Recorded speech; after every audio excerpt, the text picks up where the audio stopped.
We're starting off Christmas in July with a pesto twist tree. Summertime vibes, Christmas spirit. Life can be a struggle, but a good meal doesn't have to be. We can make creative, nutritious, and inventive dishes that won't break the bank. We'll eat well and save money, because that's what we do. Welcome to Struggle Meals.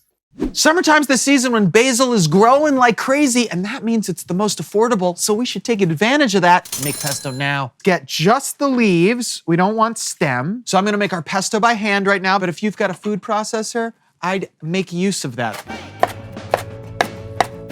Struggle pesto. It is rustic, and rustic is good. We like rustic. Let's get some garlic in there. Here's a fun way to try to make it grind up really small. Take your garlic and chop it up, then start working it a little bit like this.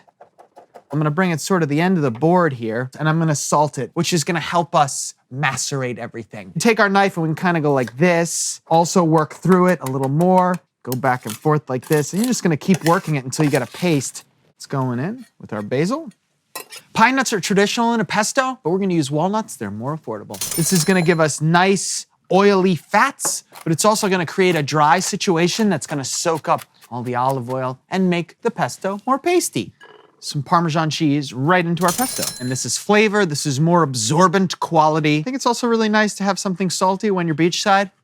Gotta get those electrolytes back into your bloodstream after you take a swim and then dry off in the sun. Electrolytes literally are just salt, but wouldn't it be amazing if they made a sports drink? Extreme Parmesan drink! Anyone wanna go to business? Shoot me an email. We'll talk.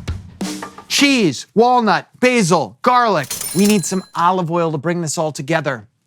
I'm gonna start working it around, and we wanna get to the point where it is not so dry and not so wet, but it is just right. This is coming together nicely. And you can see my spoon is really mixing the basil with the olive oil and dyeing the whole thing green. Give it a taste. Boop, boop, boop. A little salt. Very garlicky. Summertime flavors. Christmas time presentation. If I want to get the Christmas colors, it's like green and red, we gotta add some tomato. We're gonna de-seed it. So we're gonna cut it in half, grab it here, and I'm gonna stick my 2 thumbs in. Okay, one there and one there. I'm gonna bring them together and I'm gonna push them out. We're gonna take the little nub off right here because that is also not pleasing. Cut these long strips. We'll turn it. So we got all these summertime flavors, and now we gotta present it in a Christmas time package. Take some flour here. Christmas in July!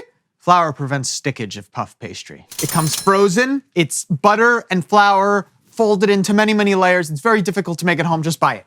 My rolling pin, and I'm gonna just try to give this just a little bit of stretch here. There's definitely a dance here because the puff pastry can't be frozen, but it has to be cold when you're working with it. Sheet tray, puff pastry.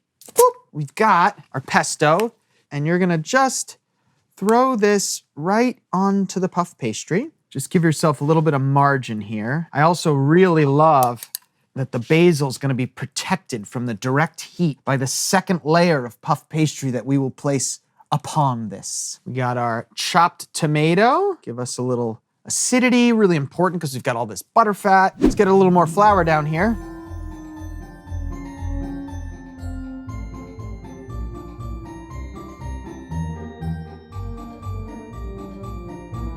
And now for the Christmas magic. That means cutting our puff pastry into the shape of the finest Douglas fir. I think scissors are the way to go here, by the way. I'm gonna save my scraps straight up to the center. Why don't we give this tree some branches? What do you say? And create little schmibbles. Then we can give them a little twist. And that'll be like a grab and go part of the Christmas tree. Okay, we got our tree, it's happening here. Listen, this doesn't have to be 100% perfect because, as the name implies, puff pastry puffs. It's not only a noun to describe what it is, but it is a verb that happens when you put it in the oven. So all of our imperfections here will and kind of solve themselves, which I'm very pleased about. With some of our scrap, I've got my perfect star.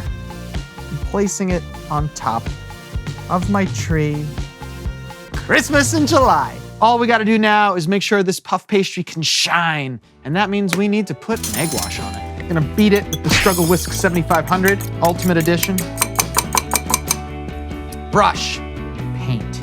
Get every single one of those branches so they can shine bright. Okay, I think we're good. All we gotta do now is bake this off until the puff pastry puffs and it's nice and golden, 375 degrees for about 20 minutes. Woohoo! I gotta tell you, this smells fantastic. This is a functional piece of art, friends, because it's in the shape of a Christmas tree while we happen to be in July, but I can also just pull off a piece. And then you can continue mingling with the other people at the Christmas party. At $2.67 a serving, this is the perfect appetizer to put out at your party. Oh, that's very good. It's flaky, it's buttery, and it's herbaceous from the pesto. This is the perfect thing for Christmas in July.